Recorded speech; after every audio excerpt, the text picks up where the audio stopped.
Good morning, all you lovely people. Welcome back to the grumpy old Git in the corner on a Thursday. Very dark Thursday. Why? Because it's only 6:30 in the bloody morning, that's why.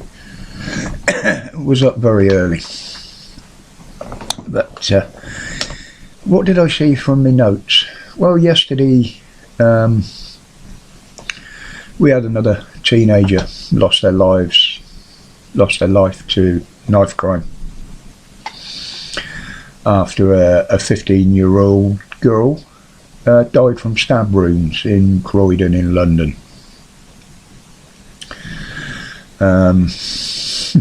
This seemed to happen, as I know now, after seeing later reports, on the bus on the way to school. Apparently, allegedly, the lad tried to offer some flowers to her or something, but he was known to her. But this was the immediate statement that the police put out about it. Just standard release. No race, no creed, no colour, no reason, no motive other than he could. There has been a new press release, but it doesn't say a lot more. But what is wrong with the kids today? I mean, if you had a beef with somebody at school in my day, or you fancied a girl, you'd go up and say so. If they said no, you walked away. If you had an argument with somebody, you'd stand in the playground or at the bus stop and you'd duke it out. You'd spit out the odd broken tooth, wipe away the blood from your nose. And if anybody asked, the black eyes came because you walked into a door. That's how it was back then. And believe it or not, in those days it was quite acceptable for a young lad to have a penknife in his pocket. In fact, it was seen in most areas, especially in the countryside and small towns and villages, that it was almost mandatory for a young lad to have a penknife in his pocket. And more often than not, it was his father that bought it for him. I actually still have mine upstairs, the first penknife that my father ever bought me. I also have my first sheath knife that my father ever bought me. I will never throw them out, and they're still usable. But yeah, nobody ever got stabbed. This is the reality, the world, the country that these people are creating. It's not just the governments that have changed, it's the people as well, I'm afraid. And it's the governments that have changed them. And they still don't see that.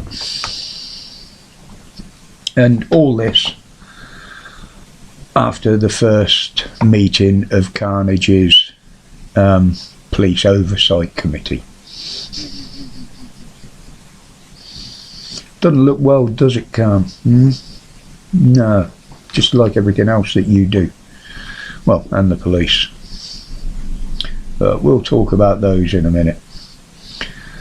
So a nut job that tried to defect to Korea has been returned to the Americans. North Korea, I might add. Nothing wrong with South Korea.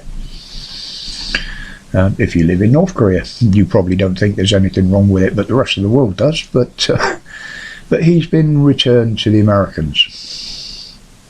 Why did he do it? Well, I don't really think they'll ever release the reason why. But apparently he got into a bit of trouble and decided it would be better off to go over there. Being a military guy, he probably thought he'd be held as a hero there. Got loads of secrets to tell him. You know, he was a serviceman after all. How deflated must he feel now after they said basically we don't want him, have him back. He hasn't got anything we need. So embarrassing. But anyway, back to the police. Now,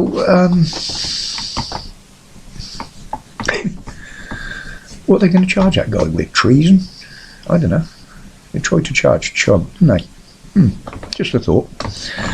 But the police again, now we've had another report after an investigation, this time by mainstream media again, and it was actually the BBC. And they absolutely slated the police again, this time for the misuse of body cameras. Well, we all know this. We all know they misuse them. We all know they will edit them, lose footage, corrupt footage as and when, to cover their own arse. Very, very rarely are these cameras used now to show a crime, other than those committed by the police. Now, we've been shouting about this for years, how they misuse it and how they misuse their powers. And it's only us lot that took notice of it, isn't it? The sheep didn't, the government didn't, the police themselves didn't. But with some of the footage coming out now, there's going to be a few more thrown under the bus once this gets to investigations and what have you. But you can guarantee they're going to do as much of covering their asses through that as they do with body cams. We know it. We've seen it time and time again. They've abused the public for that long now that they think they can do it with no recourse. Well, tide's changing, isn't it? We are starting to hold you to account. Not a lot's being done about it, but we are exposing what you like, and more people are seeing what you like and the way you operate. So it's not going to be as easy from now on. You will be totally under public scrutiny and filmed. I mean, so I walk up and I slap someone around the back of the head with a rolling pin. What happens to me? I get arrested. I get charged. I get bullied. I get harassed by the police. I end up in court charged with assault. Probably do time. If not, big heavy fines and don't do it again, and a lot of restrictions. Yet a copper doing the same thing, blatantly, on camera, can stand up in front of his superiors and the camera and say, "I'm so fucking sorry," and walk away scot-free. This isn't right. Never has been. But unfortunately, until the whole of this country grows a fucking backbone, stands up together, shoulder to shoulder, to fight against this oppression, fight against this tyranny, fuck all will change. Believe me. Well, I'm going to leave it there for today, folks, because that was descending into a bit of a rant. Don't forget, tomorrow from 4 o'clock in the afternoon, I will probably go in live for 2-3 hours. Hopefully the tech will hold up on that computer to do it. No reason why it shouldn't. It's only recording and storing that I'm having problems with at the moment. So, but we're slowly getting that sorted. But for now, until tomorrow, as always, thank you for your support. It is very much appreciated. The subs are still growing, very slowly, but that's how I like it. I don't like things to happen too fast. But until tomorrow, people, as always, stay safe, stay strong, stay free from the tyranny. Respect, people.